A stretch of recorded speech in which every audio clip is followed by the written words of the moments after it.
মূল্যস্ফীতি 4 থেকে 5% নামিয়ে আনা সম্ভব বলে জানিয়েছেন বাংলাদেশ ব্যাংকের governor doctor Ahsan H Mansur. তিনি বলেন, টাকা ছাপালে মূল্যস্ফীতি কমবে না। তার আশা, সঠিক পরিকল্পনায় মূল্যস্ফীতি ধীরে ধীরে আরও কমে আসবে।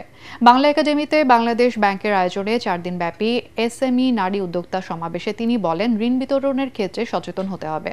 এজন্য আন্তর্জাতিক মানসম্পন্ন ফিনান্সিয়াল সিস্টেম করার কথাও জানান গভর্নর।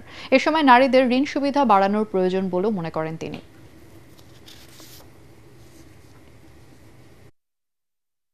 আমরা যদি একদিকে টাকা ছাপাই, আরেকদিকে বলি যে ইনফ্লেশন কমবে, তা তো হবে না। আমাকে we have to make a hard choice, and সেই জায়গাটাতে আমরা কাজ করছি। একটু সময় লাগছে, কিন্তু আস্তে আস্তে কমে আসবে। কমছে।